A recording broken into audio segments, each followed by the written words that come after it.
प्रधानमंत्री नरेंद्र मोदी की अध्यक्षता में सोमवार को केंद्रीय मंत्रिमंडल की बैठक हुई। इसमें बड़ा फैसला लिया गया। केंद्रीय कैबिनेट में महिला आरक्षण बिल को मंजूरी दे दी है।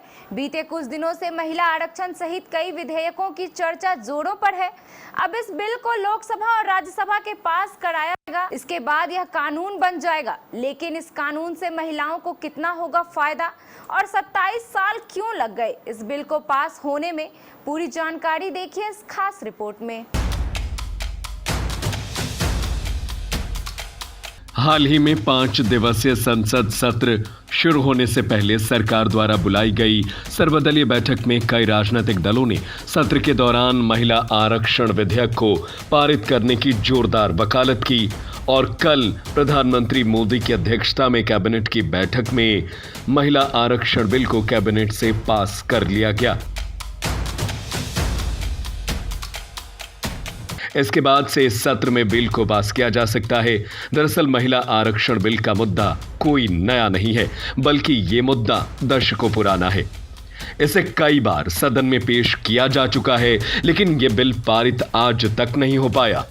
संसद सत्र से पहले बुलाई गई सर्वदलीय बैठक में भी विपक्ष के कई नेताओं ने 27 साल से लंबित महिला आरक्षण विधेयक को आम सहमति से पेश किए जाने की मांग की और सरकार ने एक बार फिर से ये तुरुप का इक्का चल दिया है। विधेयक में लोकसभा और राज्यसभा में महिलाओं के लिए 1/3 सीटें आरक्षित करने का प्रावधान है। आंकड़ों से पता चलता है कि लोकसभा में महिला सांसदों की संख्या 15% से भी कम है, जबकि कई राज्य के विधानसभाओं में उनका प्रतिनिधित्व तो 10% भी नहीं है। कांग्रेस ने सोमवार को सरकार से संसद में महिला आरक्षण विधेयक लाने का आग्रह भी किया था। संविधान सभा से शुरू होकर 75 साल की संसदीय यात्रा, उपलब्धियां, अनुभव, यादें और सीख पर चर्चा के दौरान कांग्रेस नेता प्रतिपक्ष मल्लिका अर्जुन खड़गे ने कहा, महिला आरक्षण विधेयक आना चाहिए। हम सभी ने कोशिश की, ये मुद्दा आप सभापति उठाएंगे तो वे उठाएंगे। जेडीयू के रामनाथ ठाकुर ने भी सांसदों के नए संसद भवन में शिफ्ट होने पर महिलाओं के लिए आरक्षण की मांग की थी। उन्होंने कहा था कि जब हम नए संसद भवन में शिफ्ट हो रहे हैं तो हम महिलाओं को 33% आरक्षण क्यों नहीं दे रहे हैं। खड़गे ने संसद में महिला सांसदों की कम संख्या पर प्रकाश डालते हुए कहा कि दोनों सदनों में उनकी संख्या केवल 14% है, जबकि विधानसभाओं में 10% से भी कम है। 1952 में पहली लोकसभा में महिला सांसदों का अनुपात मात्र 5% था। खड़गे ने सदन को बताया कि अमेरिकी सदन में महिला सदस्यों का अनुपात 2% से बढ़कर 28% हो गया है, जबकि ब्रिटेन में ये 3% से बढ़कर 33% हो गया है। इस मुद्दे पर आखिरी बार चर्चा 2010 में हुई थी, जब राज्यसभा ने हंगामे के बीच विधेयक को पारित कर दिया था, जिसमें मार्शलों ने कुछ सांसदों को बाहर निकाला था, जिन्होंने लोकसभा और राज्य विधानसभाओं में महिलाओं के लिए 33% सीटें आरक्षित करने के कदम का विरोध किया था। यह बिल लोकसभा में पारित नहीं हो सका था। यह कानून पहली बार देवगौड़ा के नेतृत्व वाली सरकार में 12 सितंबर 1996 को 81वें संशोधन विधेयक के रूप में लोकसभा में पेश किया गया था। हालांकि विधेयक सदन द्वारा पारित होने में विफल रहा। 2 साल बाद अटल बिहारी वाजपेयी के नेतृत्व वाली एनडीए सरकार ने 1998 में 12वीं लोकसभा में विधेयक को आगे बढ़ाया। बाद में इसे 1999, 2002 और 2003 में वाजपेयी सरकार के तहत फिर से पेश किया गया, लेकिन सफलता नहीं मिली।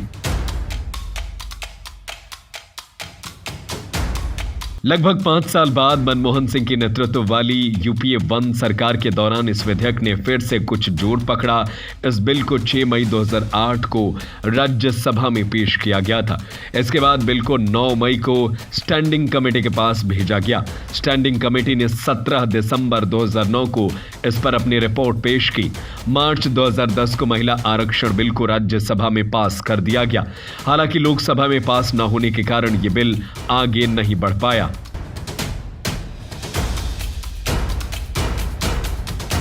महिला आरक्षण विधेयक में लोकसभा और राज्य विधानसभाओं में महिलाओं के लिए 33% या 1/3 सीटें आरक्षित करने का प्रस्ताव है।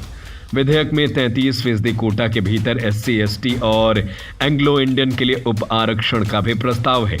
विधेयक में प्रस्ताव है कि प्रत्येक आम चुनाव के बाद आरक्षित सीटों को रोटेट किया जाना चाहिए। आरक्षित सीटें राज्य या केंद्र शासित प्रदेश के विभिन्न निर्वाचन क्षेत्रों में रोटेशन द्वारा आवंटित की जा सकती है। इस संशोधन अधिनियम के लागू होने के 15 साल बाद महिलाओं के लिए सीटों का आरक्षण समाप्त हो जाएगा। 1996 के महिला आरक्षण बिल की जांच करने वाली रिपोर्ट में सिफारिश की गई कि ओबीसी के लिए आरक्षण की अनुमति देने के लिए संविधान में संशोधन होने के बाद अन्य पिछड़ा वर्ग की महिलाओं के लिए आरक्षण दिया जाना चाहिए। यह भी सिफारिश की गई कि आरक्षण को राज्यसभा और विधान परिषद तक बढ़ाया जाए। इनमें से किसी भी सिफारिश को विधेयक में शामिल नहीं किया गया।